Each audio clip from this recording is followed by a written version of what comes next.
Innal hamdalillah nahmaduhu wa nasta'inuhu wa nastaghfiruh wa na'udzu billahi min shururi anfusina wa min sayyiati a'malina.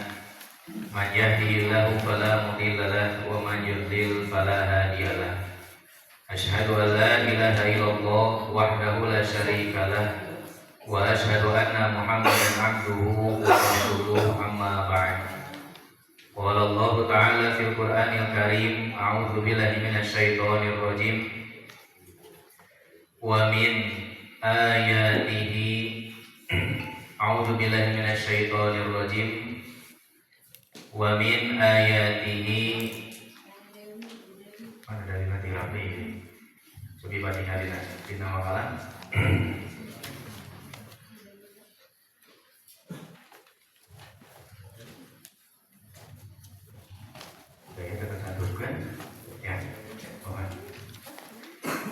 Wa idza sa'alaka ibadi anni fa inni qaribun ujibu da'watad da'i idza da'an falyastajibu li wal yu'minu bi la'allahum yarshudun. Ikhwati iman jamaah hadirin rahimakumullah. Alhamdulillah, pada kesempatan hari ini Allah Subhanahu wa taala masih memberikan kita kesehatan, kesempatan juga kemampuan sehingga kita dapat berkumpul kembali bermuajahah dalam rangka memenuhi salah satu undangan yang disampaikan oleh DKM Masjid Al-Ikhlas dalam kajian rutin malam Senin. Mudah-mudahan setiap pihak kita di dalam hati senantiasa ittiqo amaratillah, juga langkah kita dari rumah masing-masing sampai ke masjid ini dicatatkan oleh Allah Subhanahu wa taala menjadi amalan makbulan sekaligus menjadi kifarat bagi dosa-dosa kita semua. Amin. Ikhwati iman jamaah rahimakumullah. Beberapa hari selanjutnya atau yang akan datang, insyaallah kita akan menghadapi bulan gerhana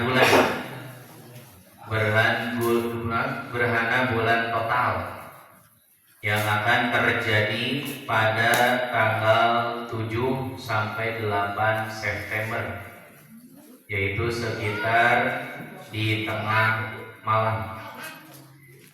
Jadi awal umbara itu tanggal jam 23, kemudian awal kontak itu jam 00.30, kemudian puncak gerhana jam 1:11.43 dan akhir kontak itu jam 1:52, akhir umbara itu jam 2:56 atau jam 3. Nah, maka ini menjadi informasi untuk kita semua, yang dimana pada bulan gerhana atau gerhana bulan yang akan terjadi di kemudian hari itu tanggal 7 sampai 8 dikarenakan tengah malam, maka sekiranya perlu kita persiapkan untuk melaksanakan apa yang Rasulullah SAW sunahkan berkaitan dengan mukjizat. Bukan mukjizat, tapi salah satu di antara kekuasaan Allah Subhanahu wa taala gitu. Berkaitan dengan gerhana ini. Nah, maka di antara kita, khususnya di Indonesia, itu ada yang menganggap gerhana itu satu hal yang ternyata terkait dengan kejadian-kejadian tertentu. Seperti halnya di Indonesia, di setiap daerah itu berbeda-beda keyakinan.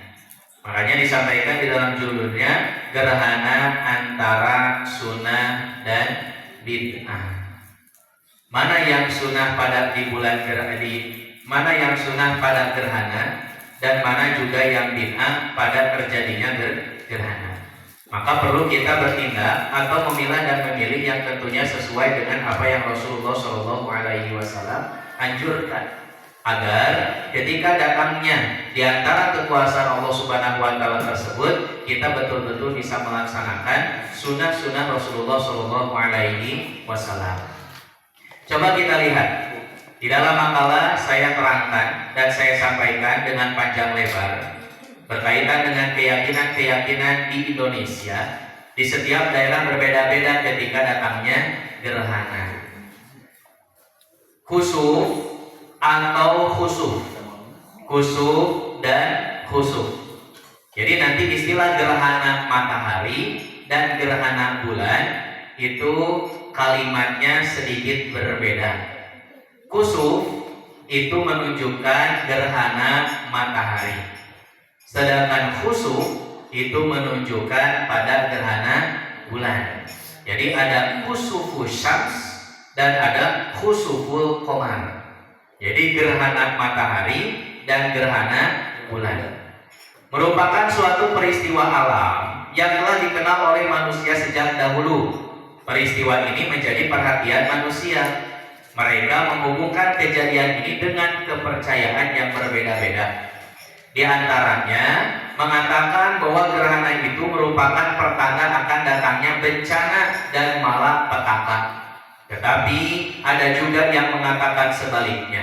Di Indonesia hampir setiap daerah menyebut peristiwa ini dengan berbagai macam nama yang diikuti dengan berbagai macam legenda pula.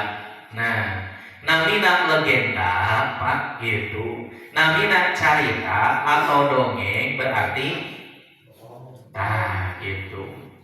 Jadi ulah dianggap benar eta gitu kan. Ari legenda teh. Betan sareng kisah-kisah anu memang dijelaskeun dina Al-Qur'an sareng hadis. Itu mah merupakan satu fakta yang disampaikan oleh Allah Subhanahu wa taala berkaitan dengan kisah terjadinya para nabi sehingga tidak disebut dengan cerita. Makanya kalau kita mengajarkan ke anak berkaitan dengan cerita nabi sampai cerita, tapi kisah. Kisosul anbiya, naon kisah-kisah tentang para nabi. Jadi kisah, karena kisah itu merupakan yang asli, nyata, fakta. Maka tidak diragukan lagi tentang kisah tersebut tentang nabi siapapun itu. Jadi kalau cerita, legenda, dongeng, nah itu. Jika orang ngimpi gitu Pak, ngimpi teh bener teh. Halo, ngimpi gitu Pak. Oh. Kan beda ngimpi urang jeung ngimpi nabi nya gitu. Hari nabi mah ngimpi teh jadi wahyu. Hari urang kan gitu nya. Urang mah ngimpi teh gitu. Wah, dicaritakeun sedemikian rupa berkaitan cara ngimpi. Ngimpi mah kieu. Gitu. Jadi 30% bohong, 70% waduh eta.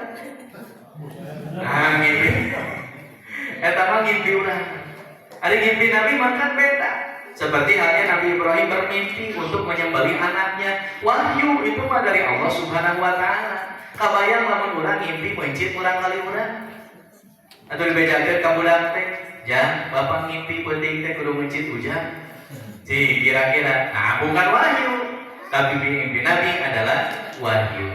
Sehingga ini menjadi satu hal gambaran kepada kita semuanya berkaitan dengan peristiwa gerhana itu sudah terjadi sejak zaman Nabi Muhammad SAW. Bahkan dikisahkan itu bertepatan dengan kematian seorang anak Nabi, yaitu yang bernama Nabi Ibrahim. Jadi Nabi Ibrahim, yang bernama Ibrahim bukan Nabi Ibrahim. Jadi anak Nabi Muhammad SAW yang bernama Ibrahim. Maka terjadilah gerhana. Nah maka para sahabat itu memiliki pemikiran bahwa terjadinya satu gerhana ini dikarenakan kematian anaknya Rasulullah SAW. Maka Rasulullah SAW menyampaikan ini merupakan tanda kekuasaan Allah Subhanahu Wa Taala yang tidak ada kaitannya dengan kehidupan seseorang dan kematian seseorang. Jadi gerhana datang itu adalah merupakan kekuasaan Allah. Maka nanti akan diperintahkan oleh Rasulullah SAW apa yang harus kita lakukan ketika terjadinya gerhana. Bukan malah mengingat hal-hal yang tidak-tidak, atau kita menganggap terjadinya gerhana teh bakal kayak bencana, gitu. Tapi kita akan lihat. Coba kita lihat di berbagai daerah Indonesia itu berbeda-beda keyakinan tentang gerhana. Misalnya di Jawa Barat, orang menyebut gerhana itu dengan nama Samagaha. Terusnya Samagaha di Jawa Barat deh. Apabila Samagaha ini terjadi, penduduk akan membunyikan sesuatu dengan cara memukul benda apa saja yang ditemuinya. Maksudnya ialah agar bulan dan matahari yang kawin tuh, Pak. Jadi gerhana terjadinya perkawinan antara matahari dan bulan gitu. Tah ieu teh keyakinan zaman doeloe gitu kan. Duka hari ayeuna mah apakah masih meyakini hal seperti itu atau tidak? Sehingga setiap benda yang ditemui teh takol gitu kan. Nu penting mah megandeng supaya naon terjadi kawinan gitu. Karena akan terjadinya bencana. Segera mengurungkan maksudnya supaya terjadi. Karena apabila hal itu terjadi, maka bumi akan menjadi gelap gulita. Di samping itu, dengan adanya suara atau bunyi-bunyian tersebut akan menghilangkan pengaruh buruk. Misalnya, pengaruh buruk terhadap telur yang dikerami, maka telur itu akan menjadi busuk. Sunda nama cacing calang. Jadi upami terjadi gerhana teh, wah pasti tah anu logat teh moal jadi kan gitu. Apakah seperti itu? Leres tuh Pak? Kemudian selain itu, wanita yang sedang hamil dilarang melihat gerhana bulan. Gitu. Jadi upami anu hamil teh teu keluar upami aya gerhana. Jadi tidak boleh melihat gerhana atau keluar rumah. Bahkan harus bersembunyi di bawah tempat tidur. Nah, anu hamil teh. Jadi kudu nyumput di hadapan risbah. Gitu, atau di hadapan kasur mah apa tuh? Ieu mah di hadapan risbah. Nah, di kolong. Kumaha upami kasur teh risbahan? Gitu, atuh. Jadi kita dihadap tempat tidur. Karena menurut kepercayaan mereka, apabila hal itu tidak dilakukan, maka akan menyebabkan anak yang sedang dikandungnya itu apabila lahir mempunyai tubuh yang belang. Sunda nama hideung sabelah gitu. Nah, itu keyakinan di Jawa Barat. Kemudian coba kita lihat di Jawa Tengah dan Jawa Timur. Terjadi gerhana, orang menyebut gerhana itu dengan nama grahono. Leres deh. Sino di Jawa ya? Orang Jawa. Sing kuring mah Jawa Barat. Yang orang Jawa ya. Jadi di Jawa Tengah dan Jawa Timur itu disebut dengan grahono. Kenapa disebut grahono? Di mana raksasa yang bernama buta ijo berusaha menelan bulan dan matahari. Gitu. Apabila terjadi gerhana, maka penduduk akan membunyikan tundan. Tundan teh kentongan. Ya, yaitu membunyikan kentongan secara bersahutan, tungtang tungtang, belah dia tung, belah dia tetang gitu kan, belah dia deting, wah gitu kan, ramai pokoknya mah. Di samping itu, penduduk membawa ember berisi air untuk melihat gerhana tersebut. Menurut kepercayaan mereka, akan terlihat raksasa yang akan menelan bulan dan matahari tersebut. Nah, gitu pacaran nanti. Itu. Ya dan upami urang langsung ningali mah teu katingali raksasana. Nah, kesiapkeun ya ember, caian, tah tong dinu ember eta. Saurna cenah bakal katingali raksasana gitu. Saurna gitu kan. Boleh dilakukan? Ulah atuh. Saya mah tuh kan legenda gitu, keyakinan. Jadi dianggap nate grahono, yaitu di mana raksasa akan menelan matahari atau bulan. Sehingga terjadilah gelap gitu. Jadi gerhana gitu kan, disebut nate grahono. Di Bali orang menyebut gerhana itu dengan nama kepayang, di mana seorang raksasa bernama Kalaratu berusaha menelan matahari dan bulan.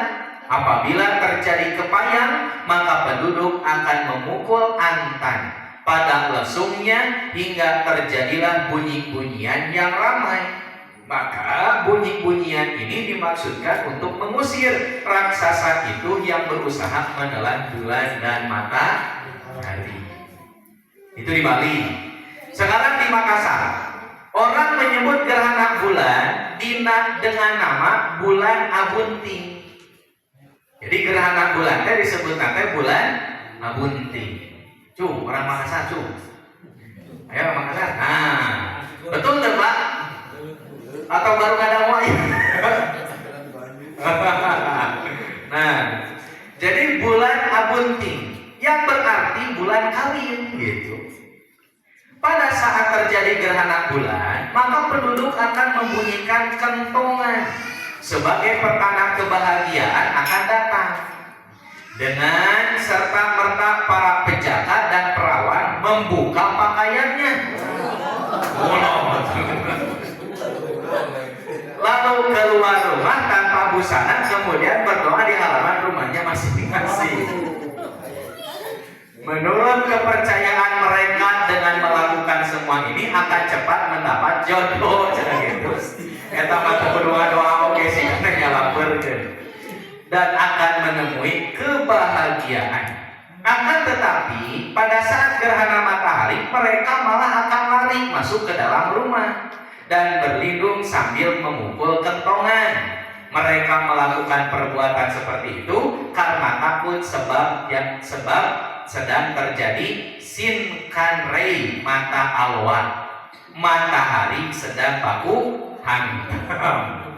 Gergelut sudah matahari teh. Itu keyakinan di Makassar. Begitu banyak sekali keyakinan-keyakinan di Indonesia berkaitan dengan gerhana. Dan ini pun terjadi kepada para sahabat yang dimana ketika di zaman Rasulullah Shallallahu Alaihi Wasallam. Jadi sama para sahabat juga Pak, berkeyakinan yang lain, yang belum tahu apa yang terjadi pada matahari itu. Nah kemudian akidah seperti ini dinamakan tahayul dan khurafat. Dan upacaranya dinamakan bid'ah. Sesuatu yang diada-adakan. Padahal Rasul sudah menginstruksikan apa yang harus dilaksanakan untuk umat muslim ketika terjadinya gerhana. Nah kemudian juga dikatakan seperti itu karena kepercayaan dan tata cara seperti itu hanya merupakan produk pemikiran manusia, hasil akal bukan berdasarkan wahyu. Berbeda dengan orang-orang muslim yang memiliki kepercayaan bahwa khusuf dan khusuf itu merupakan salah satu tanda dari kekuasaan Allah. Terjadinya peristiwa itu karena peredaran matahari dan bulan yang diatur sedemikian rupa untuk memperingatkan manusia agar hidup teratur, tunduk pada aturan dan ketentuan. Selain itu diperintahkan untuk bertakbir, sholat, berkhutbah, berdoa, dan bersedekah. Nah inilah yang terjadi pada gerhana. Jadi tolong, bahkan nanti gerhana itu akan menjadi salah satu tanda kiamat. Iya. Kalau nanti itu dijelaskan dalam 1 tahun itu terjadi beberapa kali gerhana. Makanya ketika datang gerhana, karena datangnya hanya beberapa kali dalam 1 tahun, dan di situ pun ada kebaikan yang dianjurkan oleh Rasul, tolong jangan pernah kita meninggalkannya. Lebar gitu. Meskipun jam 1 dulu berkaitan dengan gerhana teh meuni sepi gitu ta. Tapi ayeuna mah karena nuju usungna media sosial, internet sudah ada, sehingga mulai tersebar informasi-informasi tentang gerhana, dan alhamdulillah masjid-masjid teh mulai penuh gitu berkaitan dengan gerhana itu. Karena untuk melaksanakan syariat yang disampaikan oleh Rasulullah SAW untuk melaksanakan sunnah beliau. Bertakbir kepada Allah Subhanahu wa taala karena kita melihat kekuasaan Allah Subhanahu wa taala. Siapa yang bisa atuh gitu kan? Anu ngatur sedemikian rupa antara matahari jeung bulan gitu. Anu menurut teori bahwa matahari dan bulan itu lebih besar daripada bumi. Sangat ngagerakeunana. Saha ngageser geulana, dan bagaimana bisa mengatur sedemikian rupa sehingga matahari dan bulan itu tidak berbenturan di luar angkasa yang begitu luar biasa. Padahal ayat Tuhan, ayat Ali dan lain sebagainya, tapi dengan kekuasaan Allah Subhanahu wa taala, Allah bisa melakukan hal itu gitu. Nah, maka dengan terjadinya hal itu, kita dianjurkan untuk mengagungkan Allah Subhanahu wa taala. Sampai selfie gitu. Jadi diulang gitu nah. Pas datang ke gerhana teh riuh gitu. Riuh teh lain ngalaksanakeun sunah dari riuh selfie ya. Status gitu kan. Itu apa leuy? Selfie teh makan belah eta teh. Mohon komode dina waktu suami atau poe eta mah gitu kan. Nah, jadi tolong nanti kita akan lihat apa yang dianjurkan oleh Rasulullah Shallallahu Alaihi Wasallam untuk kita, karena itu merupakan kebaikan yang jangan sampai kita tinggalkan. Di zaman Rasul pernah terjadi gerhana satu kali, yaitu ketika di Madinah, tepatnya tanggal 29 Syawal 10 Hijrah, sama dengan 27 Januari 632 Masehi. Jam 8.30. Apa yang dilakukan oleh Rasulullah SAW ketika gerhana tiba? Coba kita lihat di dalam sebuah hadis. Hadisnya hadis riwayat Bukhari nomor 1044. An Aisyah, dari Aisyah radhiyallahu anha, semoga Allah memberikan keridhaan kepadanya. Qala, ia berkata, qala Rasulullah Shallallahu Alaihi Wasallam bersabda, Inna syamsa wal qamaro ayatani min ayatillah. Sesungguhnya matahari dan bulan itu merupakan tanda-tanda kekuasaan Allah. La yaksifani limauti ahadin wala lihayatihi. Dan gerhana ini tidak terjadi karena kematian seseorang atau lahirnya seseorang. Jadi ketika terjadi gerhana pada waktu itu bertepatan dengan kematiannya putra Rasul, yaitu yang bernama Ibrahim. Maka para sahabat berspekulasi di waktu eta, wah sigana mah ieu karena sebab kematian Ibrahim. Maka Rasulullah SAW langsung mengingatkan, Inna syamsa wal qamaro ayatani min ayatillah. Langit, matahari dan bulan itu merupakan tanda kekuasaan Allah, dan gerhana itu tidak ada kaitannya dengan kematian seseorang atau lahirnya seseorang. Fa'idha ra'aitum, apabila kita melihat terjadi seperti itu, fad'ullaha, maka berdoalah kepada Allah. Kemudian wakabiru, dan bertakbirlah. Wasollu, dan sholatlah. Watasodaku, dan bersodakohlah.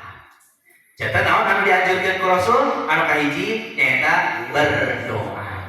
Anu kadua bertakbir. Anu katilu sholat. Sholatna sholat gerhana. Kemudian bersodakoh. Emut-emut tah. Maka ini yang dianjurkan oleh Rasul. Aina orang ribu selfie, Pak. Dan mau ditaruh satu engke waktu semua teh kumalaikat. Cing mana hasil selfie gerhana teh? Henteu. Tapi yang akan menjadi saksi nanti di hadapan Allah Subhanahu wa taala sejauh mana kita melaksanakan sunnah ketika terjadinya gerhana. Halo. Raya itu. Udah mengkhawatirkan. Nah, derajat terjadi gerhana teh itu. Nah, jadi nanti tanggal 8 tanggal 7 dan 8. Siap? Programkan Masjid Al-Ikhlas. Upamanya gerhana sok aya, Pak? Alhamdulillah. Nah, itu yang harus kita laksanakan. Coba yang pertama kita perhatikan, yaitu berdoa kepada Allah Subhanahu wa taala. Kenapa, Pak? Pada waktu gerhana dianjurkan untuk berdoa. Karena pada waktu gerhana ketika Rasul menganjurkan fad'ullah, mungkin saja pada waktu itu diijabahnya doa oleh Allah Subhanahu wa taala. Maka silahkan manfaatkan semaksimal mungkin. Tapi bagaimana caranya agar doa kita diijabah oleh Allah Subhanahu wa taala? Tidak semudah itu. Maka Allah Subhanahu wa taala menjelaskan di dalam surat Al-Baqarah ayat 186. Wa idza sa'alaka ibadi anni fa inni qaribun Ujibu da'wata da'i idza da'an falyastajibu li wal yu'minu bi la'allahum yarsudun. Allah itu sangat dekat dengan diri kita, dan ketika kita berdoa kepadanya pasti Allah akan mengijabah. Apalagi di momen-momen tertentu yang dianjurkan oleh Rasulullah Shallallahu Alaihi Wasallam, yaitu fatullah, ketika terjadinya gerhana. Namun kurang dipikahoyong sok ngadoa, silahkan mintalah kepada Allah Subhanahu Wa Taala, bebas. Da urang mah nyuhunkeun ka Allah, fadullah, sok ngadoa gitu. Makanya nanti kan ada waktu bertakbir, jam sabaraha mulai takbiran kan gitu. Kapan kita mulai sholat, kemudian kapan kita selesai berhentinya untuk melaksanakan sunnah Rasul itu. Nah itu yang harus menjadi perhatian untuk kita. Kemudian doa itu tidak akan diijabah oleh Allah kalau ternyata di dalam diri kita ada keharaman-keharaman. Maka doa kita itu akan diijabah oleh Allah Subhanahu Wa Taala ketika jauh dari keharaman. Karena keharaman itu akan menghalangi doa kita semuanya. Contoh, ketika Rasulullah menceritakan satu orang yang berperjalanan panjang, bepergian, as'asa al-baro, sampai dirinya itu lusuh dan kusam. Kemudian dia mudu yadaihi ila sama, mengangkat tangan. Ya Rabbi, ya Rabbi, ya Allah aku ingin itu, ya Allah aku ingin itu. Sadayana disuwunkeun ka Allah Subhanahu Wa Taala. Tapi apa kata Rasul? Waman amu haramun hanjaka tuangan dituangan teh tuangan anu haram. Wa masrobu haramun, minuman yang diminumnya adalah minuman yang haram.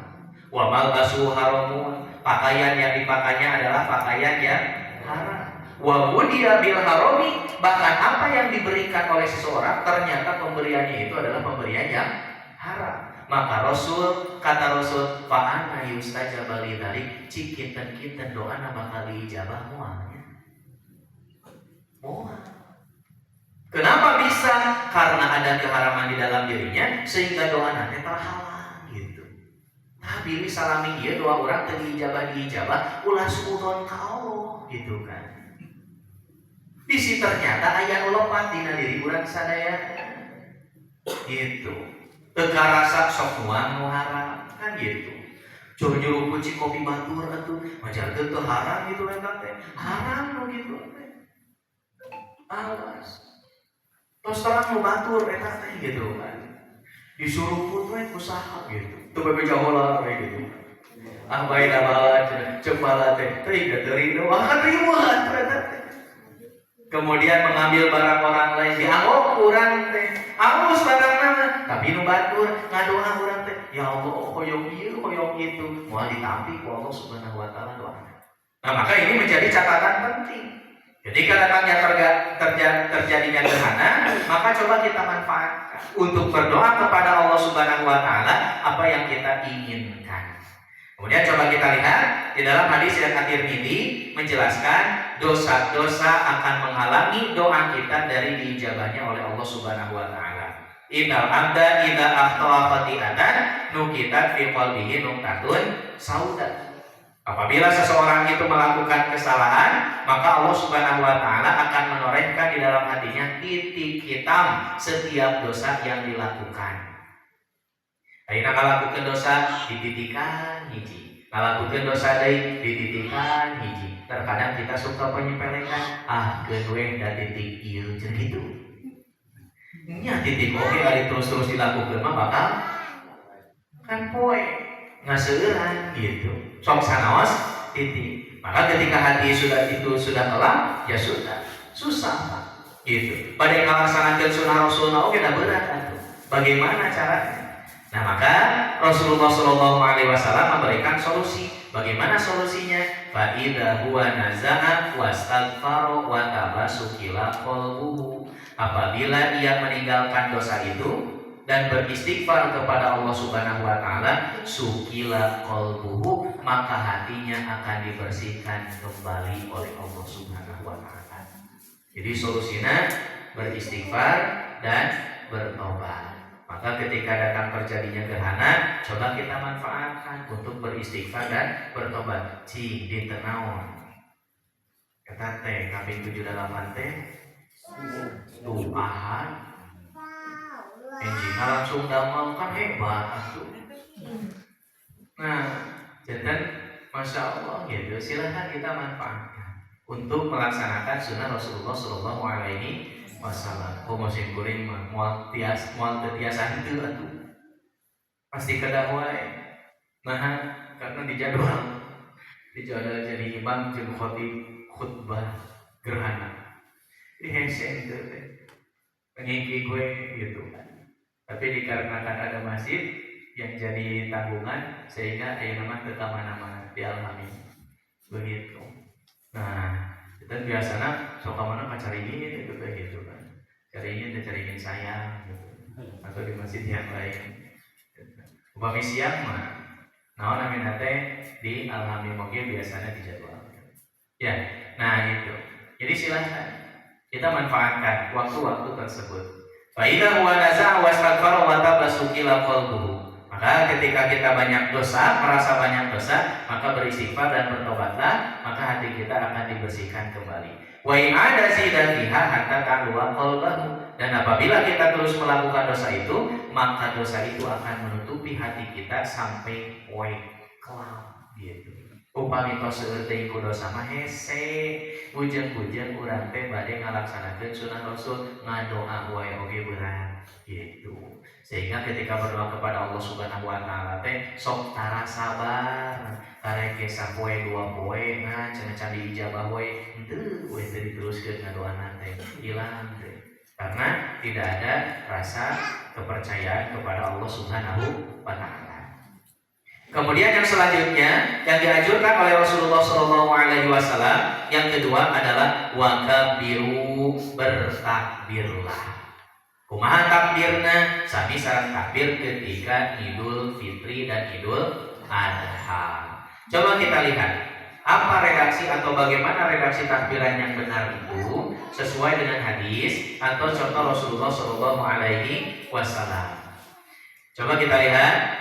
Wa amma sigotut takbiri fa asahu ma warada fihi ma akhrajahu Abdul Razzaq bi sanadin shahihin an Salman. Al-Hafidz Ibnu Hajar Al-Asqalani berkata, adapun sigoh atau bentuk takbir yang paling sahih adalah hadis yang ditakhrij oleh Abdul Razzaq dengan sanad sahih dari Salman. Ia berkata, kabiru bertakbir Birlah Allahu Akbar, Allahu Akbar, Allahu Akbar kabiro. Tosan itu. Jadi kalau takbirnya yang mengambil 3 kali takbir itu hanya sampai kabiro saja. Allahu Akbar, Allahu Akbar, Allahu Akbar kabiro. Tosan itu. Nah ini yang jalan dibahas berkaitan dengan bentuk takbir itu seperti apa. Nanti ada juga redaksi yang lain. Nah kemudian yang selanjutnya wakila yukabiru sintaini ba'dahuma, dan dikatakan ia bertakbir 2 kali. Allahu Akbar, Allahu Akbar. Nah baru yang 2 kali itu ada tambahan la ilaha illallah wallahu akbar, Allahu akbar walillahil hamd. Gitu. Jadi kalau mengambil yang 3 kali itu hanya sampai kabiro. Dan upami bade anu ayat la ilaha illallah dan seterusnya itu 2 kali takbirnya. Allahu Akbar, Allahu Akbar, la ilaha illallah wallahu akbar, Allahu Akbar walillahil hamd. Nah ini caranya. Biasanya dibahas berkaitan dengan in, kucing kuring dibahas nanti. Tapi karena di sini juga ada anjuran bertakbir, dan takbirnya juga sama seperti Idul Adha dan Idul Fitri dan Idul Adha, maka perlu disampaikan redaksi takbir itu yang seperti apa. Nah, yang insya Allah nanti kita akan bahas lebih mendalam berkaitan dengan redaksi takbir. Dan ini jarang kan dibahasnya gitu, berkaitan dengan redaksi takbir. Kita bertakbir hanya baru ikut-ikutan saja kan gitunya, ngiring gitu kan, gitu teh ya gitu. Kemudian catatannya ketika kita bertakbir tidak perlu dikomando, Pak. Namanya bertakbir mengagungkan Allah sok barengan gitu. Hari di urang kabiasaan sok dikomando wae kan begitu. Anu ngamimpin heula, Allahu Akbar, Allahu Akbar, la ilaha illallah, wallahu akbar, Allahu Akbar, walillahil hamd. Sampai gitu kan, takbiran di belakang. Tidak. Jadi takbiran itu harus sama-sama, yuk bareng bertakbir. Makanya nanti kalau ada yang pakai mic, speaker, tidak mengomando, ajak langsung. Ayo ibu dan bapak semuanya kita bertakbir bersama-sama. Langsung gitu teh takbir sasarangan. Tidak perlu dikomando. Karena kita bersama-sama untuk mengagungkan Allah Subhanahu wa taala. Gitu. Babarengan. Nah, itu nanti lebih jelasnya kita akan bahas berkaitan dengan redaksi-redaksi takbir kumaha takbir ke Allah Subhanahu wa taala itu. Yang harusnya kita lakukan. Nah, mungkin juga ini menjadi hal yang baru untuk Bapak Ibu yang baru dijelaskan atau disampaikan di kajian ini. Mungkin di kajian-kajian lain yang lain pernah dijelaskan. Kantos Pak?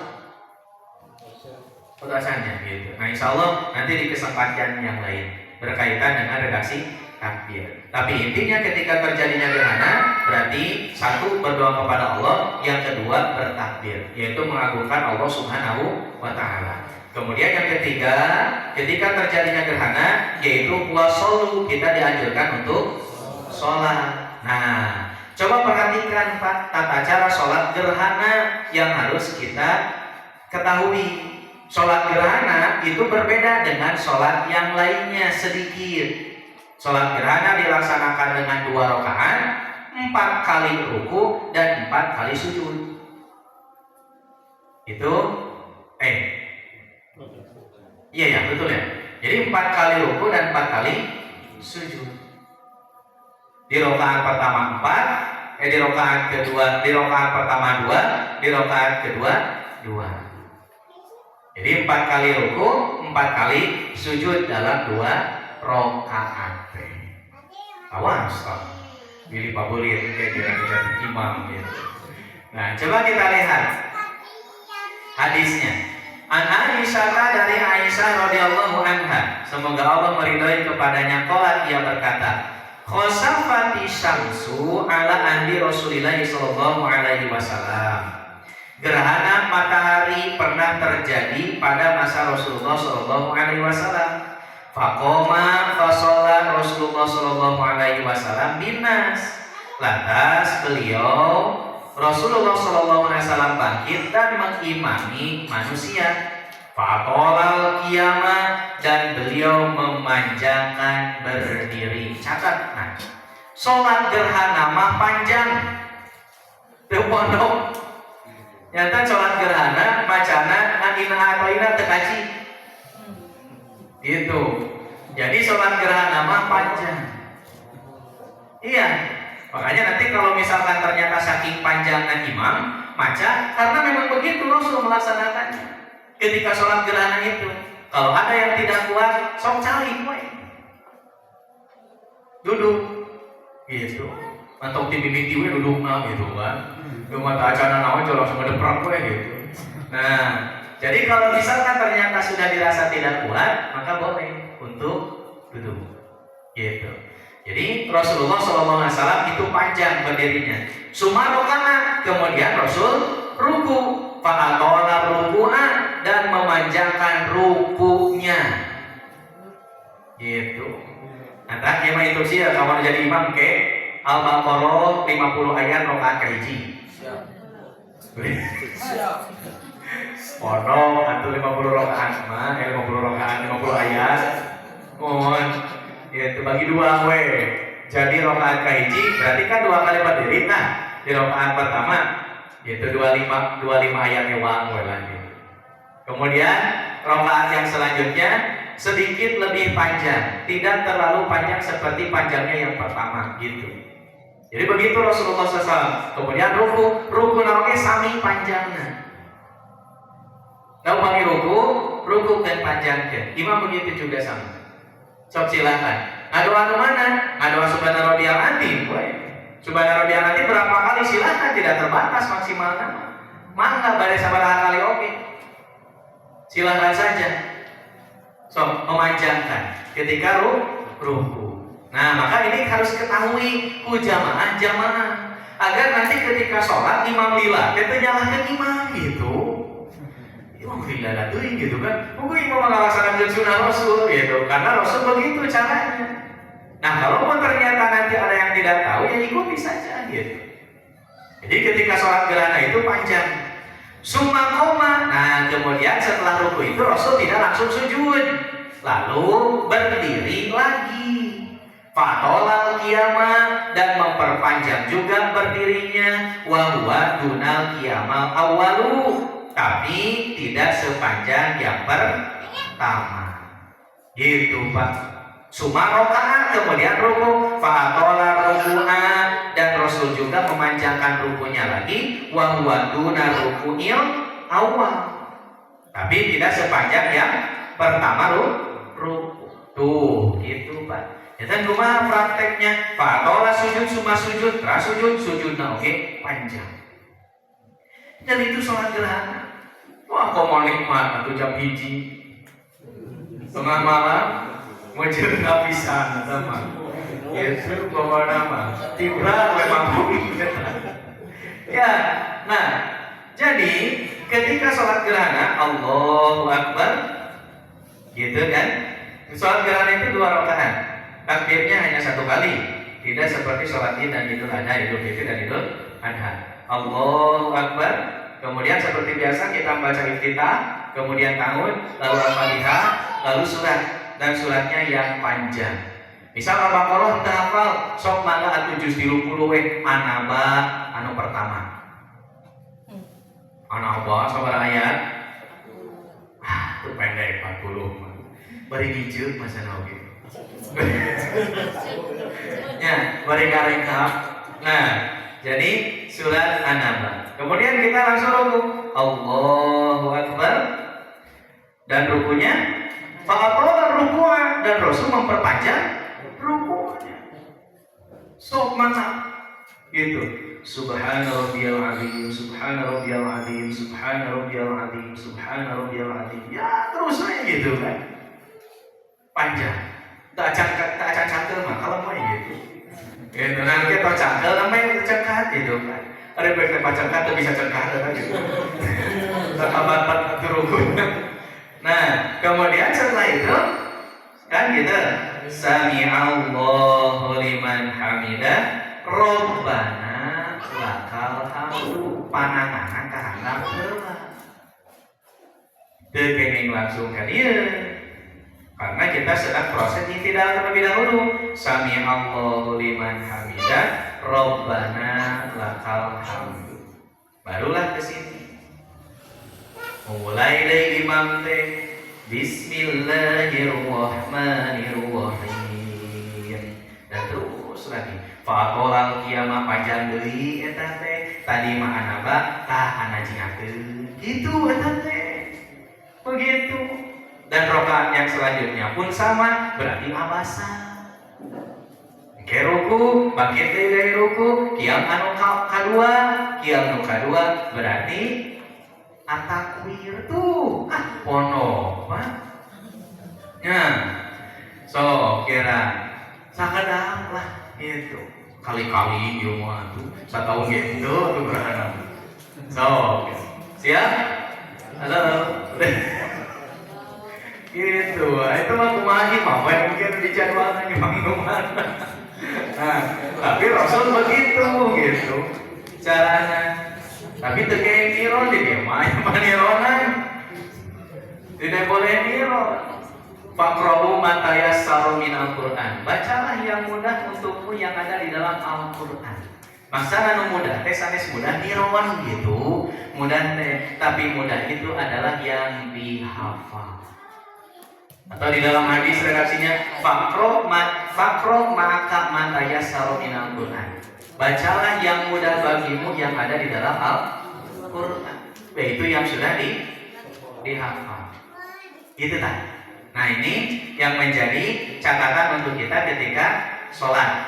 Nah kemudian Rasulullah SAW sujud, kemudian sujud lagi, summa fa'ala fi raqatil al-ukhra mithla ma fa'ala fi raqatil ula summa sarafa wa qad inhalatis syamsu. Pak J kumaha dugikeun kaberesna eta gerhana Rasul mah atuh salatna teh. Urang mah gerhana can beres geus beres salatna. Rasul mah dugikeun karengse gerhana. Jadi kalau kita itu tadinya coba pikir informasinya. Awal kontak total itu jam 12:30 dan akhir kontak total teh jam 1.52.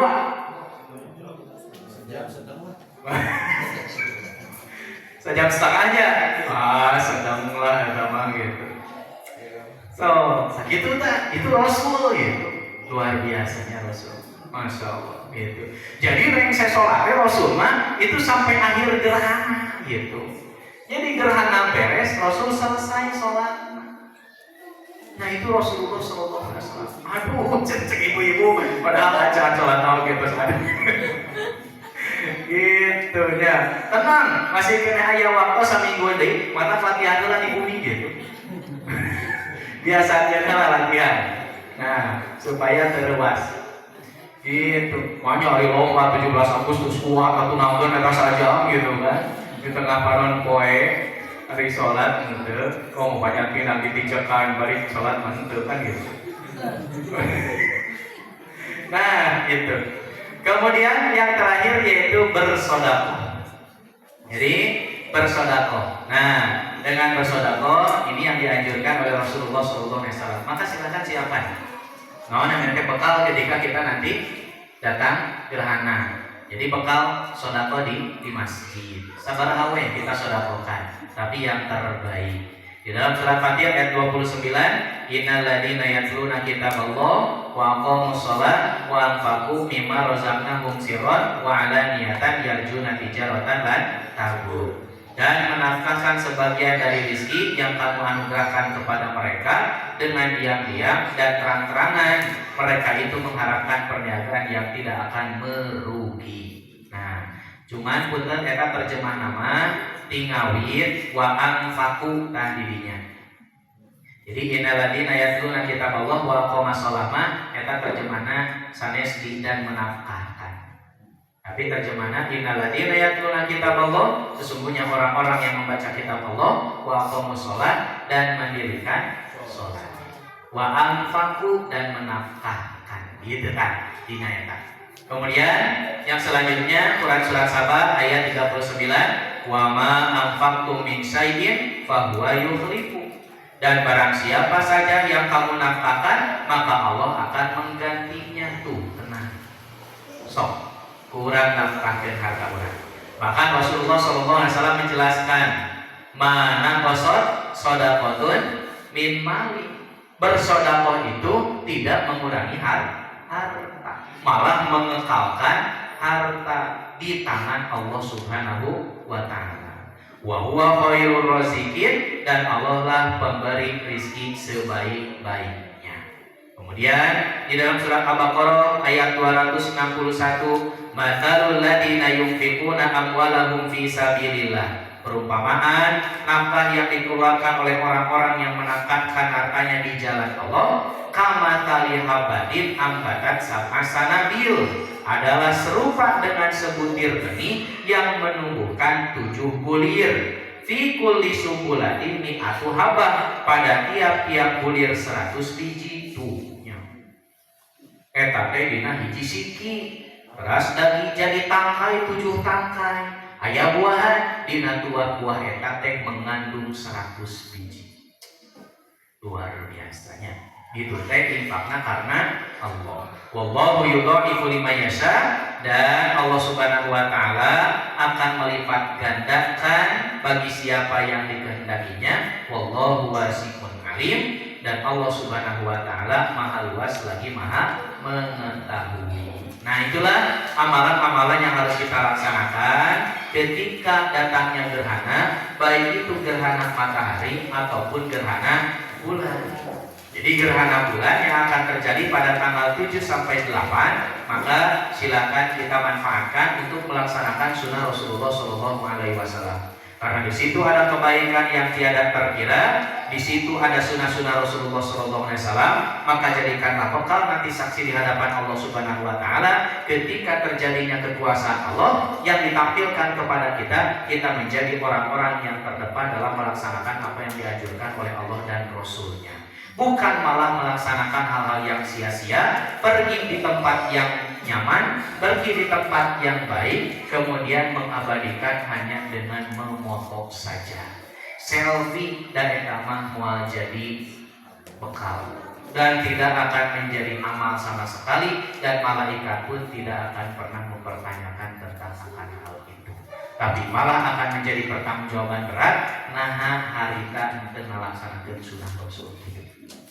Nah, itulah yang harus menjadi peringatan bagi kita semuanya. Kemudian juga selain dari itu, hadis ini hanya menyebutkan tadi kan berdoa, bertakbir, sholat. Nah, kemudian setelah sholat itu Rasulullah SAW berkhutbah. Jadi sambil mengumpulkan sedekah, nah itu dengan berkhutbah. Jadi ketika berkhutbah itu silakan takbir masjid, nguriringkeun kencelengna gitu. Jadi khutbah gerhana. Mantapnya. Tos masolat jam 1. Terus ke khutbah. Wah, begitu berawat. Gitu, khutbah begitu berawat gitu kan. Nah, kemudian silakan. Untuk bersedekah tidak hanya berbentuk uang, silakan saja apapun itu. Gitu. Di sebagian masjid ada juga dengan makanan, gitu kan, menyiapkan makanan untuk yang sholat gerhana. Wah, mangga saja kita manfaatkan saja momen-momen itu untuk melakukan kebaikan. Berikan munggalita kurang terbiasa juga dina waktu sunyi, atuh dina waktu etawe kurang cobi rada dipaksakeun untuk menyambut kekuasaan Allah Subhanahu wa taala. Biasanya gitu kan, nganggo nada ring memang gitu. Itu nganggo nada ring. Ya, cenah usah cenah abi mah nada ring gitu kan. Hehes anggar gitu. Nah, kema kerjasama sareng bojo gitu supados naon saha nu ganti payun silih ngagugat. Gitu. Biasanya Arab setengah gitu kan, batur-batur bobo urang mangigi gue ka masjid gitu jam 1. Pernah nggak boleh ngarontok kan tuh gitu.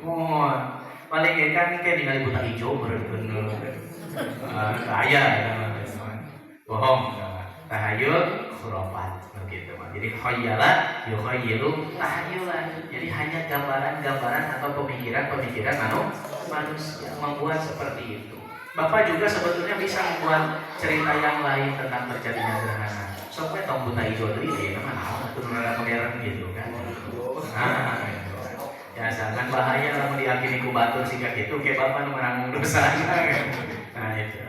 Nah, itulah demikian berkaitan dengan gerhana, dikarenakan waktu juga yang membatasi kita semua. Terima kasih karena tidak ada pertanyaan. Aku qouli hadza wa astaghfirullah li wa lakum. Assalamualaikum warahmatullahi wabarakatuh.